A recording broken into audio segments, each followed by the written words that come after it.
Hello and welcome to Red Alert 3 Command & Conquer. Of course, I am Thrawn. We're going to be doing a let's play of every single mission in the entire game. That's 3 campaigns worth, plus a tutorial, so it should be quite a lot. Well, let's get started. I actually want to do the tutorial. I'm not a noob at this, but the tutorial is as funny as hell. So, let's get going, shall we? Let's start with the intro to the basics. I know, but...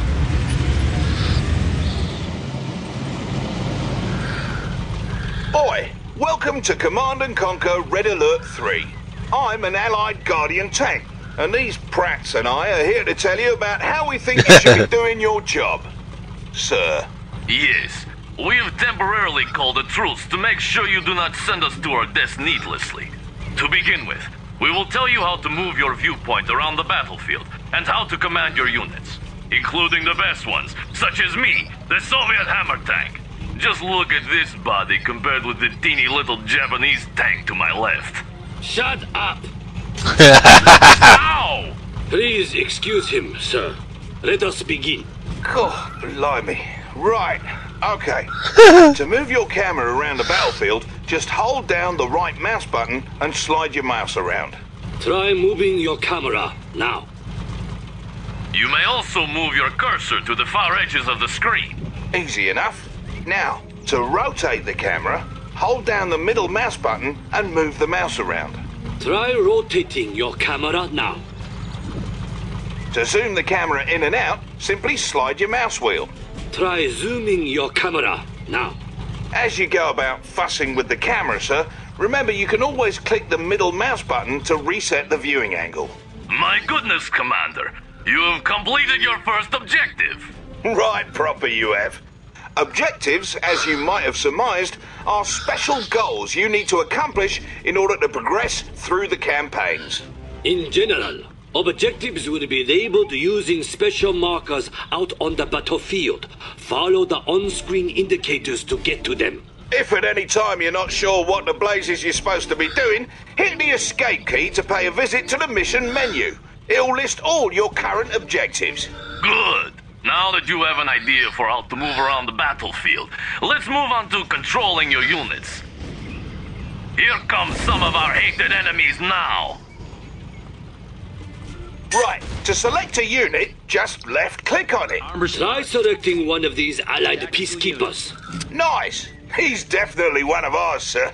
You may also hold down the left mouse button and drag your mouse. This will create a selection box. Any units inside the selection box will be selected. And if you want more units added to your selection, hold down the shift key and drag a selection box around those units. Okay, now that we've reminded you how to select units, you'll need to move them around the battlefield. Sure. Ow! I was getting to that. To move your units, whilst having them selected, click the right mouse button on any open terrain. Try moving your units to the designated area up ahead. En route.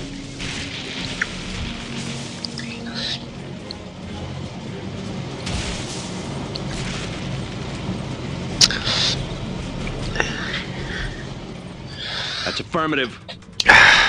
These are always very, very funny. See? They obey you without question. Notice, Commander, how the darkened area of the battlefield revealed itself as your forces drew near. This darkened area is the fog of war and represents parts of the battlefield that may be hiding enemy troop movements. Be careful when venturing into unseen areas, and use your scouts to survey the terrain before committing your forces. Now, up ahead are some dummy targets that you are going to destroy. They resemble real-life Soviet conscripts, but I assure you they are merely robots we created for this exercise. See how foolishly they behave? They seem so real. Observe that you can distinguish your forces from the robots based on the colored blips in the radar in the upper right corner of your battlefield control display. The color of the blips refers to the color of the different sides involved in a battle. If you encounter different colored blips as you clear the fog of war, those are likely enemy forces, so be prepared. Right. So, to issue an attack order to your units, whilst having them selected, put your cursor over a target and click the right mouse button. Notice that as you move your mouse cursor over those dummies, it changes to an attack cursor. Destroy all the target dummies in the area. He's done. Blow him away. Securing area. So long, you stupid robots. Bloody robots! Now, in addition to issuing attack commands on specific targets, you can have your units move and attack any enemies along the way. To issue an attack move command, while having your unit selected, just press the A key and right-click on any open terrain. You can issue attack move orders on the radar as well. Now look there.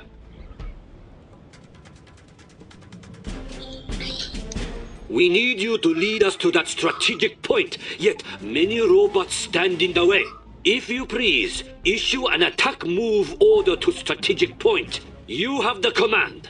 Lead us to victory! Arm response. Keeping the peace.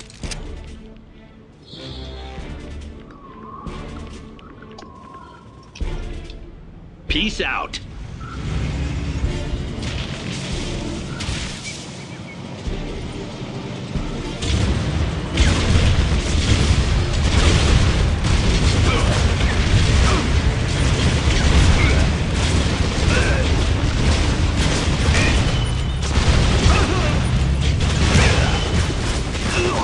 Consider it done.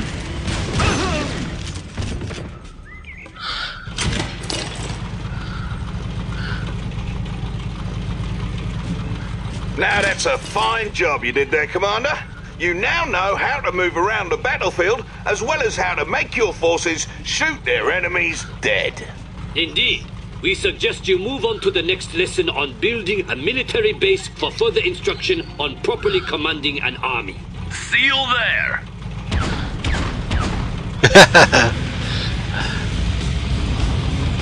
I love this game. I'm going to go through all these in one hit, so I'm not going to force you to go through every single video just to see the whole lot. It's going to be a long vid though, so be warned. Good to have you, Commander. In this mission, we'll be reminding you all about constructing a base for each of the factions. We'll start with the Allies for obvious reasons. First things first, though. On the right side of the screen is the sidebar, which is where you manage all your base construction and unit production. Here we have one of the hated Allied mobile construction vehicles. The MCV will unpack into a construction yard. To unpack it, select it, then click on its special ability button at the bottom right of your screen. Go on, don't be shy. Observe the ghosted image of the construction yard attached to your cursor. Now left-click anywhere on open terrain to open your MCV to unpack at that location. Very fancy, no? Best remember to use the F hotkey as a shortcut to your unit's special abilities. In general, special abilities are executed with the left mouse button, or cancelled with the right mouse button. However, the right mouse button is used for basic orders. Bear in mind that there may be impassable areas of the map where you're not allowed to place down your structures. When you try to place a structure down over impassable or unbuildable terrain, red cells will appear on the build grid indicating that you're unable to place a structure there. Now that your MCV has unpacked into a construction yard, you should have some new construction options available to you. To access your production structure's build queue, select the con yard, or click on the production tab that's flashing. Whoa, look at what we have here. Looks like you have access to build a power plant. Ow! Don't overdo it. Commander, press the power plant button to begin building it. All allied structures build over time inside the construction yard. Once they're ready, you'll be able to place them on the battlefield right away. Your power plant is now ready to be placed. Simply left-click on its button and move your mouse over open terrain. Then left-click on an open spot on the terrain. That's the way. As the name suggests, a power plant provides your base with power. All your structures, with the exception of your power plant and construction yard, use power. You can tell how much power you've got to spare by glancing at the power meter next to your radar. It's important to understand the consequences of a low-power situation. While in low power, your units and structures will build at a reduced speed, and your base defenses won't work. So it's always good to have plenty of power as you build up. The next thing you'll need to get base humming along is an ore refinery. This structure comes with a free prospector vehicle, which will collect ore from that nearby ore mine. To build your ore refinery, select the production tab and select the ore refinery button, just as you did with the power plant. Bear in mind that a single ore refinery likely will not be enough to fund your military escapades. Try to build an ore refinery next to each ore mine near your base, but be careful to defend them. Now that construction is complete, click the ore refinery button and consider where to place it on the battlefield. While you're able to place your refinery anywhere on open terrain, the optimal location is just in front of an ore mine. You'll see those spots ghosted on the terrain. As you move your cursor over those spots, your structure preview should snap to the optimal position. Then, just click to place your ore refinery and you're set. Aye, properly executed.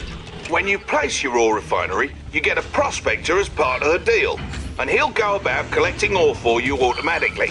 Pro tip, friend.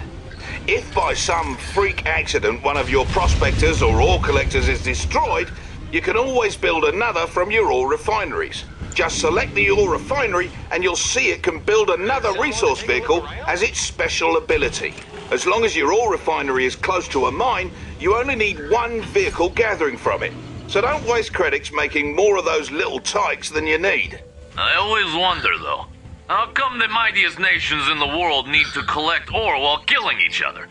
I mean, what is even in that stuff? Ow! Don't ask ridiculous questions! Ore is primary resource in Red Alert 3. Refineries automatically converted to credits, which is the currency used to purchase all units and structures. All mines have a finite amount of resources that will eventually slow to trickle. So, if you deplete an ore mine, it's best to try and expand to another in order to maintain a steady income. You now have power and an economy set up. You're ready to start training units for the fight. From your production tab, go ahead and build a boot camp. Remember to place it down by selecting its icon, then left-clicking on open terrain. Incidentally, you can rotate the face of a structure you're about to plop down by holding down the left mouse button and moving the mouse around. Let go of the button when ready. Now that you have a boot camp, you're able to train some infantry. To do this, you may select either your boot camp or the infantry tab under your radar. This will bring up the available units you're able to train. Let's train some so-called peacekeepers. Select the Peacekeeper button to start training one. You may queue up multiple Peacekeepers by continuing to select on his portrait. Try holding the shift key to queue up 5 of those blokes at a time. You can also halt the production of units or structures by right-clicking on a production button. Right-clicking a second time will cancel production and refund any credits that were spent. Left-clicking on a paused production process will resume production. You can set a different rally point for them by selecting the structure and right-clicking some other place. All 3 factions produce units in the same way, from the respective tabs in the sidebar. By the by, many of your structures aren't restricted to being built on land. You can set them up on water as well. If you build another power plant, try placing it out in the drink. It doesn't cost you any extra, and most ground units won't be able to get to it that way. Observe, however, that allied structures may only be built in the radius surrounding the construction yard. You may expand your build radius by creating command hubs, which convert from your prospectors. Please select your prospector and use its special ability to unpack it somewhere. Across the water, perhaps. Go ahead, Commander. Nice day for a drive.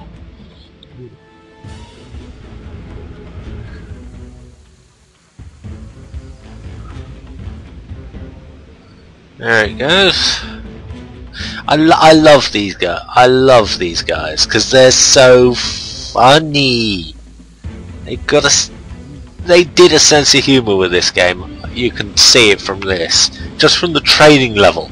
The goddamn training level has got a sense of humour. Objective complete. That's really a good sign for a good game. Yeah, that's it. Also, bear in mind that the Allies' technology level is local to their construction yards or command hubs. That means not all your production structures on the battlefield may offer you the same construction options.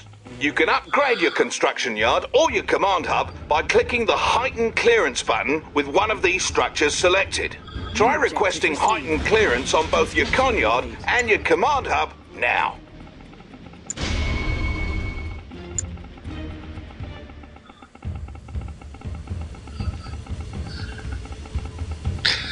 Yeah, I love the way they do this. I think it's really good. Now the other. New construction options.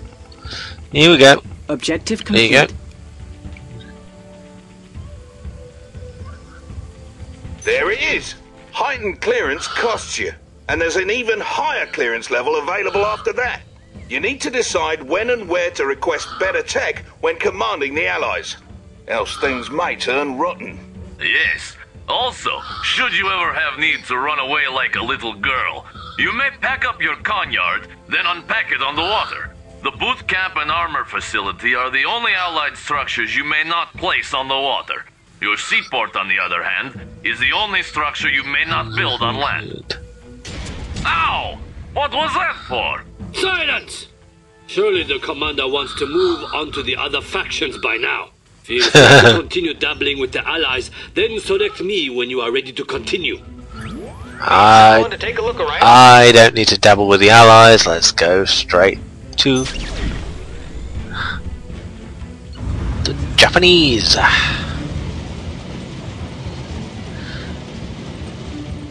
This monstrosity is the Soviet construction yard. You will see that the Soviets build differently from the Allies.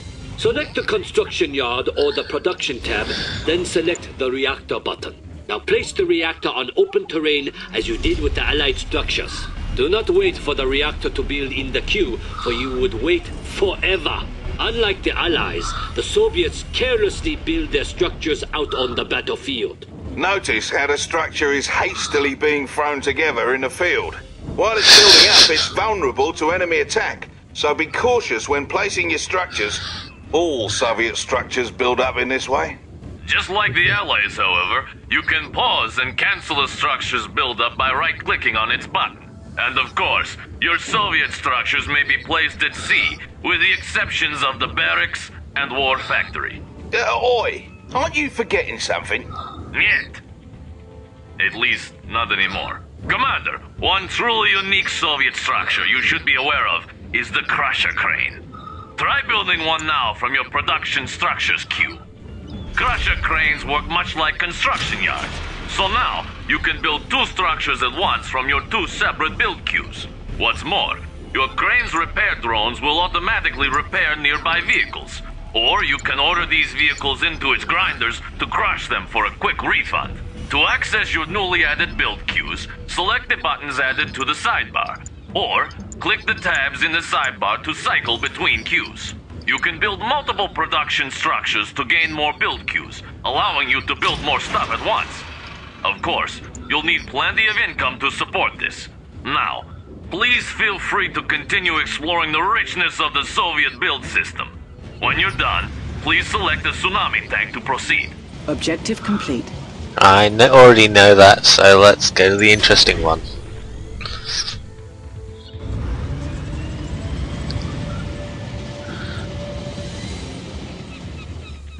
At last! Let us continue, Commander, for this will be worth it. The Empire of the Rising Sun has the most unique build system in that our structures are all created from special units called nanocores.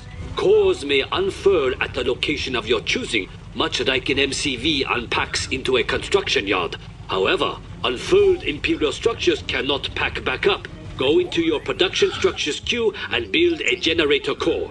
The generator core will be yours to control as soon as it emerges from your construction yard.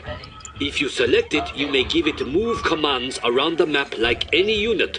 To unfurl it into an instant generator while having it selected, use its unfurled special ability, much like you did with the MCV earlier in this lesson. You should now have a ghosted image of the instant generator attached to your cursor.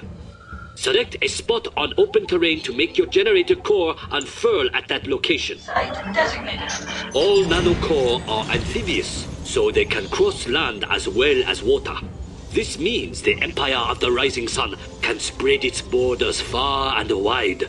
The Imperial Docks is the only structure that cannot unfurl on land, while the Mecha Bay and Instant Dojo cannot unfurl at sea. One last thing about Imperial production structures. They must be upgraded individually to unlock new construction options. You'll find these upgrades in their build queues. Now, Commander, do you see how superior our production capability is compared with that of my barbaric friends here? I still think ours is better. Oh no. Ow! Ow! Keep fussing with the Imperial build system if you want, and when you're all set, select me and we'll wrap up. Don't really need to fuss with it, because I played the game a lot. Well, that concludes the lesson on base building. Don't worry, the other ones will be shorter. Mostly. Let's shove off, lads. Commander, see you then. Ow! I love that. It's just so got establishing a base. Units and abilities, I think. Begin.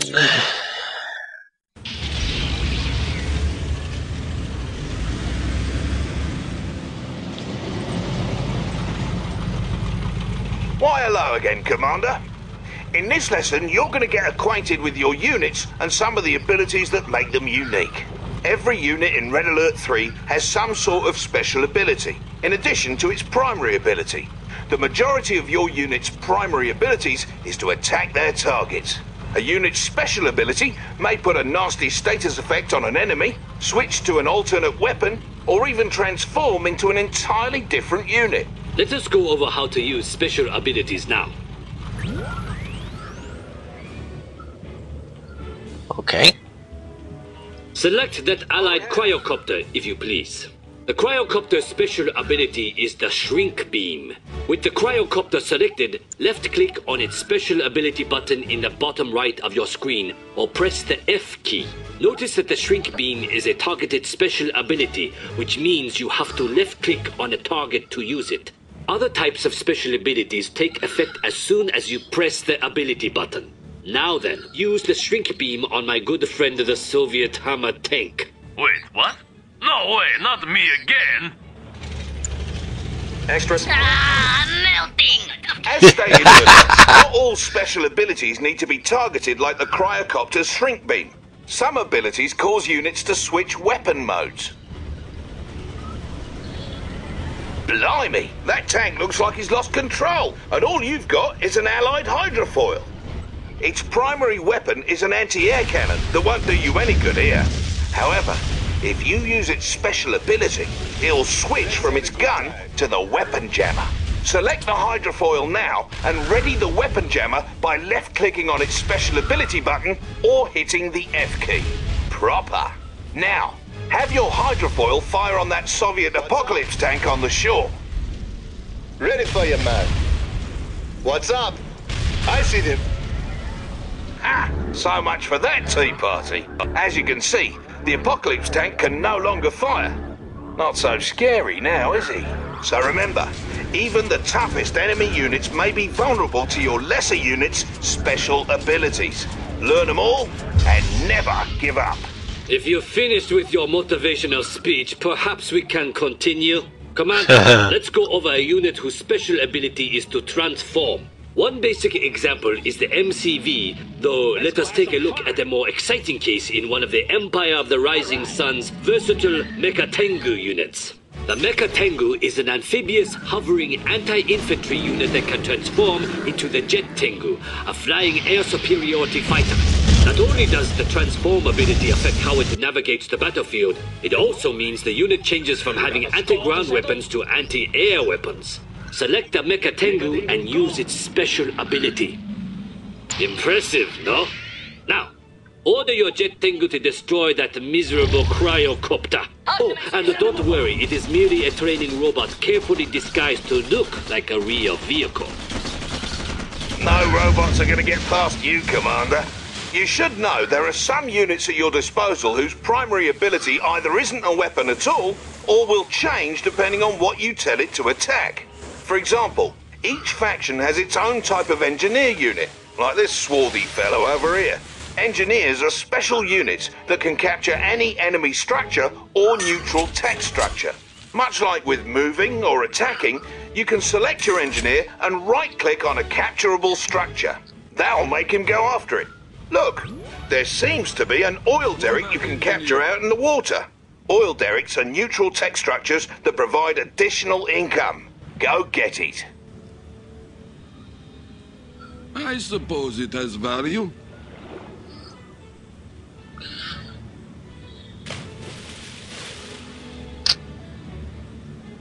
Off he goes. Note that engineers are amphibious, so they automatically switch to a keen aquatic form when they get to water. Not all units are amphibious, of course. Notice you can issue capture commands into the fog of war, assuming the structure is still there when you get to it. Hey, where did that engineer go anyway? Ow! He went into the structure, you fool, and there he shall remain forever. For that is the way of the engineer. You may have noticed that when you highlighted that enemy structure with your engineer selected, your cursor changed to a garrison cursor. That garrison cursor indicates a structure you can enter. Your basic infantry can't garrison enemy structures or neutral tech structures like the engineer can, but they can garrison civilian structures such as hotels and houses. Fear not, for civilians have long since abandoned such structures once they heard we were coming. When infantry garrison these structures, they receive extra protection, as the building they're in will take damage instead of the units themselves, should they come under fire. Garrisoning your units into civilian structures is a good tactic, both from an offensive and a defensive perspective. It helps to secure locations, force enemies to take an alternate path, or give your units more cover near to your base should the enemy send a force to destroy you. Now garrison that nearby structure by issuing a move order onto it whilst having some peacekeepers selected. Good, they're in. And here comes trouble.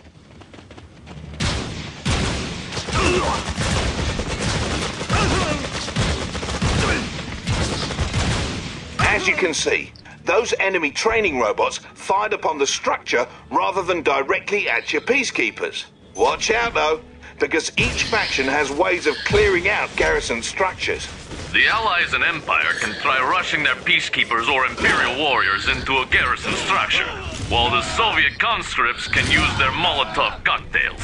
Of course, you could just blow the structures up if you cannot be bothered by such details.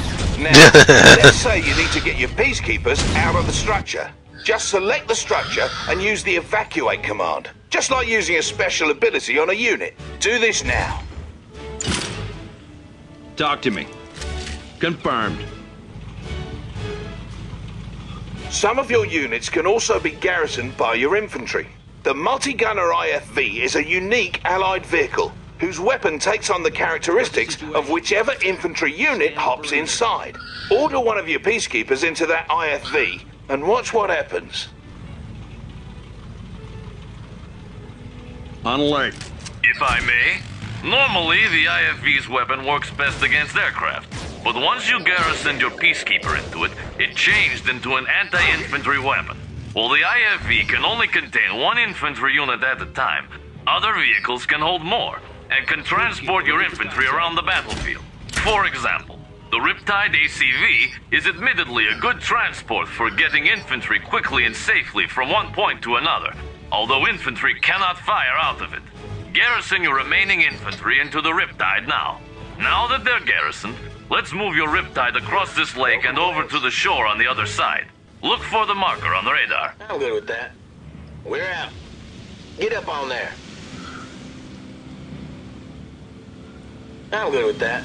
Riptides are a special type of unit in that they're amphibious, meaning they can traverse both land and water. As my comrade said, not all units are amphibious, so it's good to make note of the ones that are. Some units behave differently on land and water. For instance, when your Riptide is on water, its torpedo tubes open to give it additional firepower. Now that you've made it to the other side, let's get those peacekeepers out. All transports have the not-so-special ability to evacuate their passengers. Use the evacuate ability now.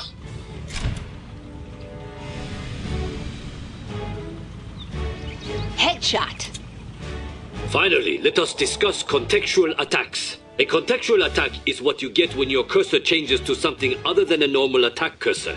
Select the allied commander who has showed up so very unexpectedly. This Agent Tanya has different ways of attacking targets depending on the type of target. When you order her to attack enemy infantry, such as these lifelike robots, your cursor will be that of a normal attack cursor. However, when you highlight an enemy vehicle or structure, you get a demolition cursor. When ordered to demolish a target, Tanya will move very close to the target, set some charges, and blow it up. This is an example of a contextual attack. Go ahead and dispose of those forces using the commando. Another loser. Later, chump. Say goodbye. Good night. Other units, such as our allied spies like this one here, also have contextual attacks. Select the spy, then use his contextual attack on one of those enemy training dummies. Now who's the dummy, am I right? As you can see, the spy's primary ability is to disguise himself as the enemy. Alternatively, if you highlight an enemy structure, you can try to infiltrate it to disrupt the enemy's base. Infiltration has different effects depending on which type of structure is infiltrated. Experiment with all the possibilities. Incidentally, the Empire of the Rising Sun Shinobi unit may also infiltrate structures. Only the tactless Soviets lack an infiltrator. Oh! But why? Come on, lads, we have to get through this. Commander, that's the end of this lesson. See you in the next one.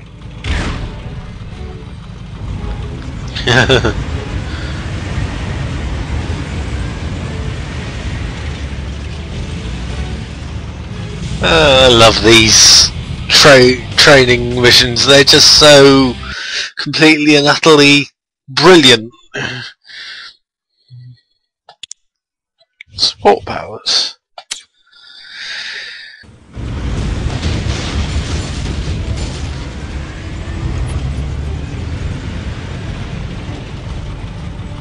Why, hello, Commander.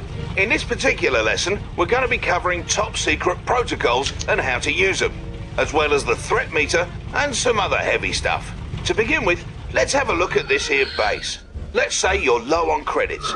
If at any point you decide that you no longer want a structure that you've placed, you may sell it.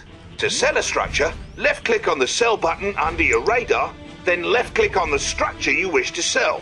Right-clicking cancels out of sell mode. Try selling one of those power plants now. He was a good power plant. But you can build another. Don't go crazy selling everything. What would your friends think if you failed a tutorial mission?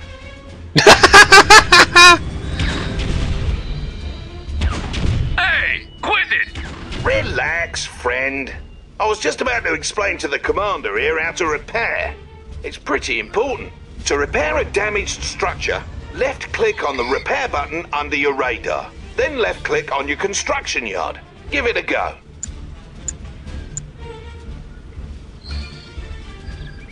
You'll notice that the repair icon has appeared on your construction yard, indicating that it's undergoing repairs. Structures can only repair as long as you have sufficient funds. You may notice that as your structure is repairing, your credits are slowly trickling down. Now then, let's talk about top secret protocols. Top secret protocols is just a fancy term for special support powers you can use. These will affect the battlefield, your enemies, and your units and structures. Basically, they can get you out of a pinch. Keep in mind, you need your construction yard intact in order to use them. Each faction has its own set of protocols which can be offensive or defensive in nature. Sometimes both. As you progress through a battle, you'll gradually earn security points which you can use to access new protocols. Progress towards your next security point is indicated by the meter surrounding the top secret protocols button on your screen. The number in the button is your current number of security points. Now, let's go over how to access your protocols.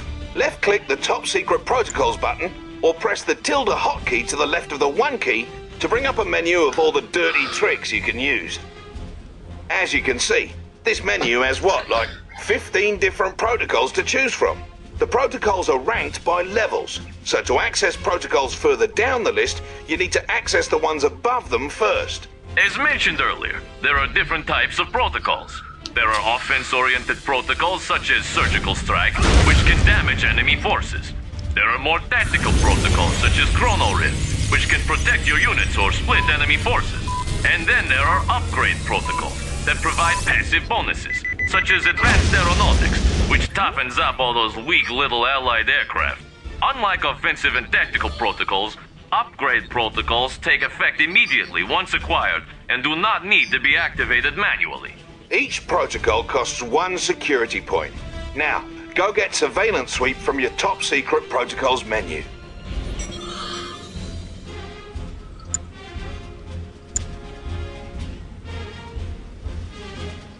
Did I just click? Oh. Well, well, sir. Looks like you've been cleared to use Surveillance Sweep. What an occasion!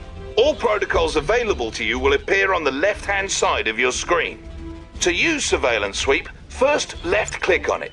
Now you need to select a target location for the sweep. This one's a little dodgy because you then have to select a second location to plot a trajectory.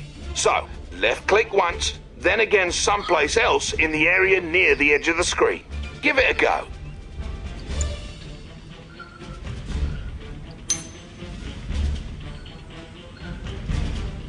See that? Make sure to have a look at the notes written next to each protocol, so you're aware of what you're signing up for before you pick one of these. By the way, the protocols available to you are determined solely by the faction you're commanding. So even if you pull a stunt like capturing an enemy conuyard, doesn't mean their top brass will open the kimono on their military secrets. Makes sense, yeah? Next we'll talk about the threat meter, which gives you an impression of how much death and destruction is happening all around you in a given moment. The threat meter increases in battle, especially when you sustain heavy casualties. And the higher it is, the faster you earn new security points. Higher levels of threat also influence how quickly your units gain combat veterancy. The higher the threat, the faster your units will become great heroes from killing foes. Veteran units display a little chevron. They're better at killing enemies, and once they achieve heroic status, they automatically regenerate to boot. Watch how one of your units gains veterancy by mowing down droves of hostile targets.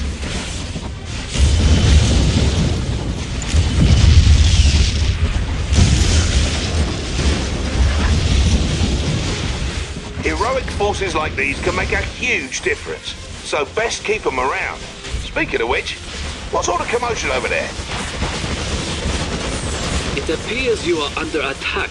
Take advantage of your high threat meter and vet up your forces while using some of your top secret protocols to assist you. Fear not, for this is only a simulation involving lifelike robots. Oh, now it's on! Try to build up enough forces to stop your enemy's invasion, then take those units to the enemy's base and destroy it. Remember, you also have access to your top secret protocols to help you take down your enemy. Ow! Whatever. Figure it out for yourself then. In a tick.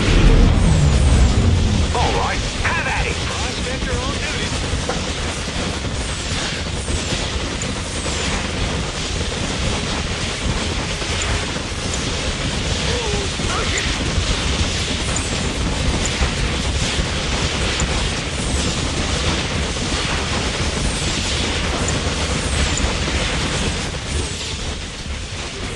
You're in good hands, my friend.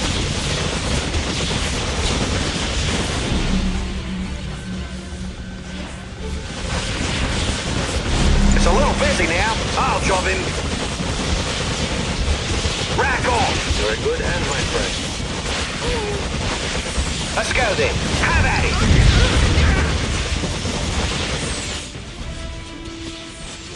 It is time, isn't it? Enjoy the show, my friend.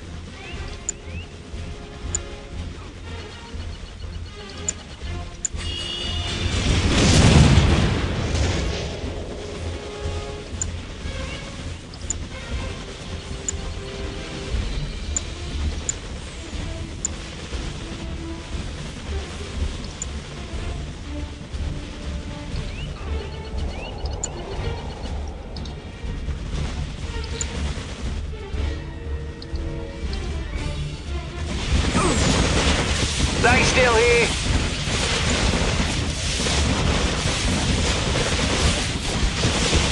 How's that?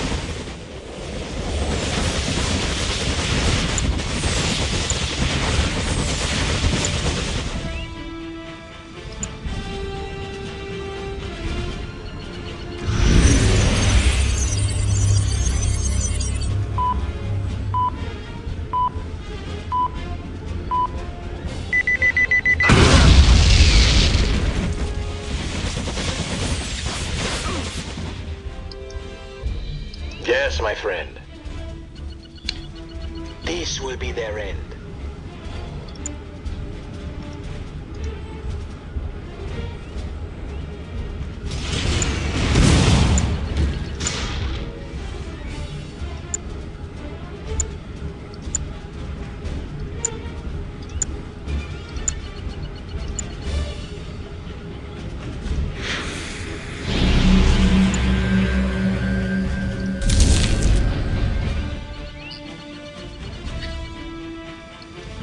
Just say the word. Consider it gone.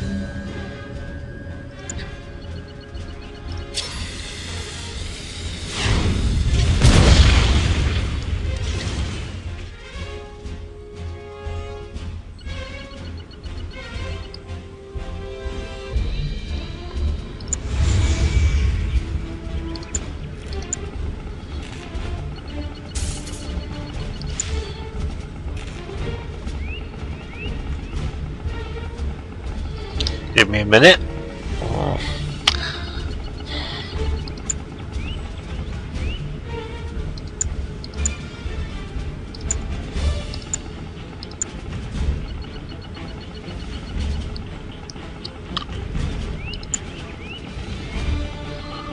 Just gonna get max clearance so I can use one of my favourite units in on the Allied side.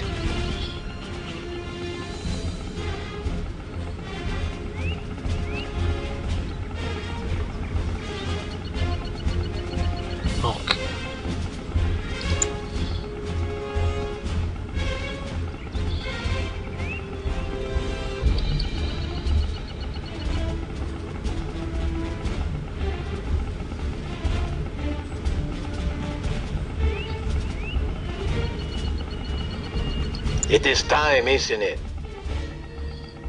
Enjoy the show, my friend.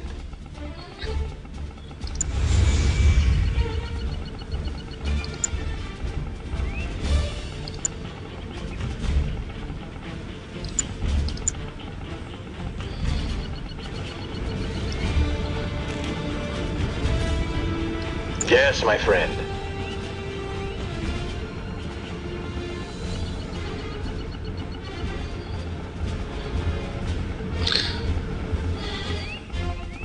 Just give us a target and we're on our way.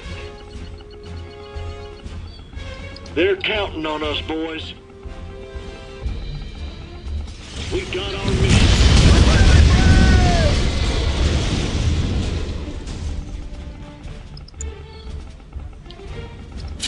Just give us a target and we're on our way.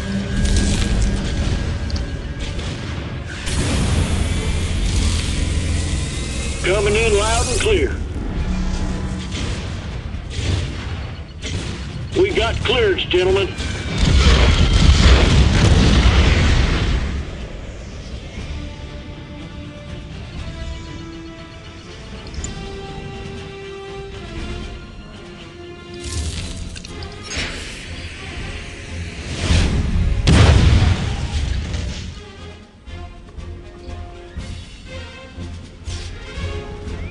Just give us the order.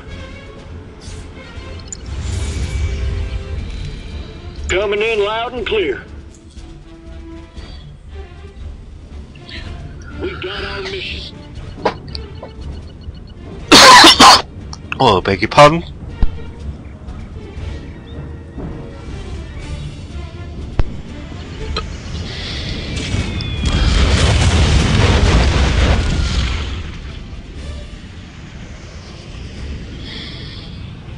Those are very good.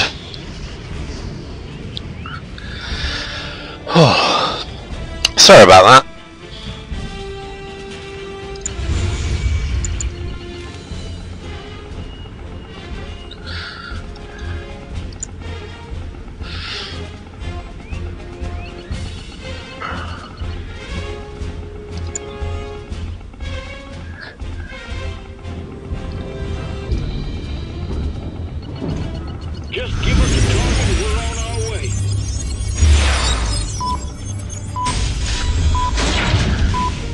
Like, I really do love this game.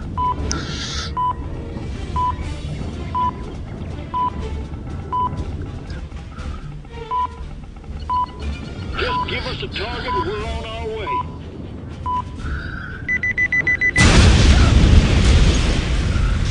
Yeah.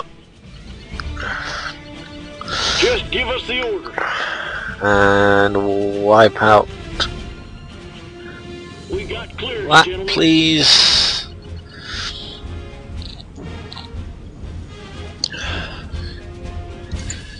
And just do a quick wipe out on these.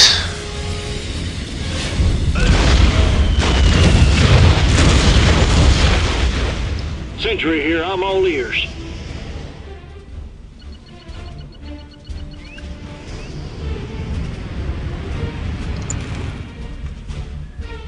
I think you can actually target. No.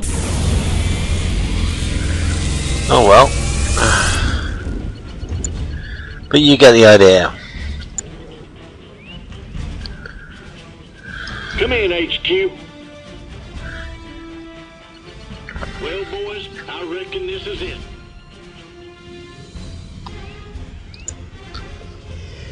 I'm here for you. Let's go say hello.